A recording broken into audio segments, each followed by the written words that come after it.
2003, was that the year that you wrote your first line of Ribka code? Yes.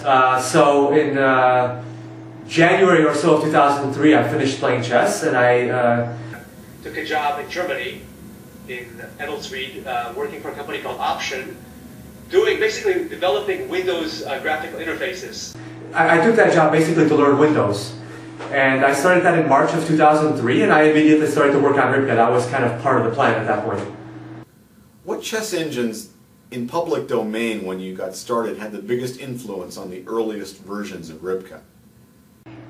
Well, actually, I started in kind of a strange way. I printed out just about every single paper there was to print out about computer chess. All these academic papers, a lot of them are interesting, a lot of them are just totally irrelevant, actually. So I printed out like 3,000 or 4,000 pages of paper. And I also went and I ordered from the ICGA all of their journals. That cost like 400 euros, you know, all the copies going back to like 1975. I've got these in my garage. So I kind of started to pour through that at first. That was kind of how I started. Probably it's not the most efficient way to do it. Probably the most efficient way is to take an open source program. At that point, that would have been crafty and just kind of go through that. And I kind of gradually worked around to that. But yeah, I started to program in, let's say, March or April. But mostly at that point, I was just kind of studying what was done, what was out there. You released Ribka 1.0 beta to the public in December 2005. So from writing your first line of code in 2003 to that initial release at the end of 2005 would have been almost 3 years. Is that right? Yeah, a little bit less than 3 years. Ribka's initial beta release was, to those of us who are computer chess hobbyists, probably the most important event in computer chess since Kasparov Deep Blue. It just blew away the top programs at that time. Shredder, Fritz, Hierarchs, Junior, some of them by 100, 150 ELO points. These were well-established commercial programs, and suddenly a free beta program was clearly shown to be better in head-to-head testing. Computer chess was turned upside down. Did you foresee what an instant popular success Ribka would be? Well, by the time I released, I realized that this was working really well. But you know, when I started in 2003, and even on for a little bit longer, I kind of, in a way, I had some doubts because, you know, first of all, you've got these really smart guys. Let's say guys like Stefan Meyer-Cullen from Shredder. He's working, you know, he's obviously a smart guy, and he's got basically a 10-year head start on me. So I wondered how feasible it would be to catch up with him, you know, because that 10 years gives him all kinds of stuff, all kinds of, not only the Shredder code, but also, you know, various applications for testing, you know, for doing all these things, and I had to do that from scratch. So yeah, I wondered how I could do it, how that would turn out. I wasn't sure. So did you already have a plan to turn it into a commercial product? Yes, actually, already even back in 2003. You can ask my coworkers about that at my company. That was the plan. That's kind of how I operate. I did the same thing with chess, and that failed. But that's what I did.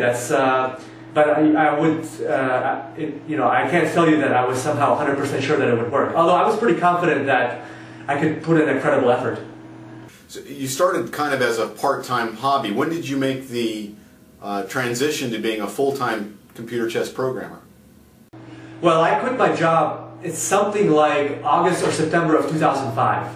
So I remember that the day, so I quit like a month before I actually left. But I remember the day I left the company was the first time Ribka ever beat Shredder in a match. Because I was playing against Shredder 9 at that point. And it was really close, it was like 50-50. But like, you know, since maybe early 2005, I was kind of measuring and I was crawling up there 30% and 32%. And so I remember that was kind of interesting timing, but that's, I guess at some point in 2005 is when I really started to realize that this is going to work. That was a really risky move. I mean, most of us would be scared to death of doing something like that. Didn't you fear a competitor could come along at any moment and, you know, force you back into a 9-to-5 job like most of us who are watching this video?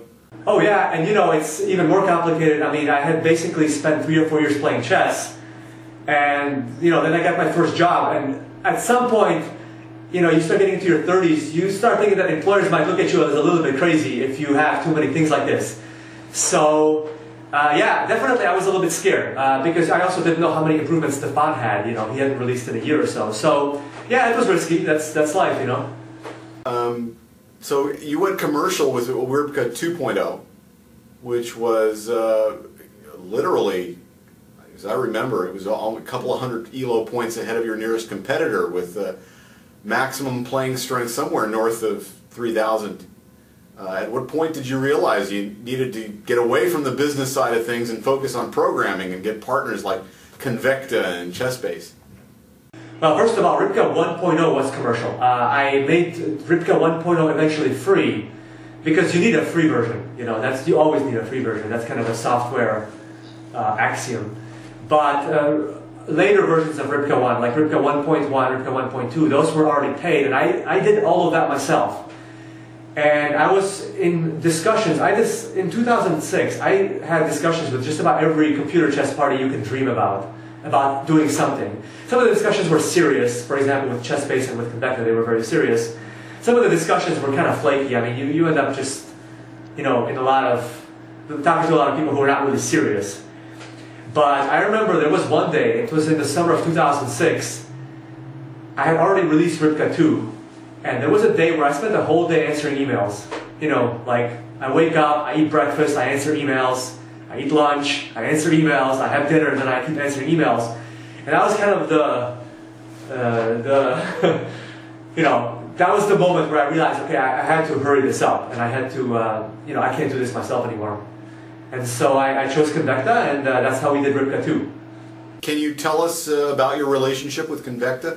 What functions do they perform for you? They perform everything except for the programming, which is really a lot of stuff that you might not think about. You know, all the customer contacts, all of the sales logistics, all of the dealing with dealers, you know, plus of course the GUI development. And now since Ribka 3, ChessBase also does that. So with Ribka 3, ChessBase and Convecta are equal to each other in their handling of Ribka. Where is Convecta based? They're in Moscow. I think officially they're registered in England, but they're a Russian company. They're in Moscow.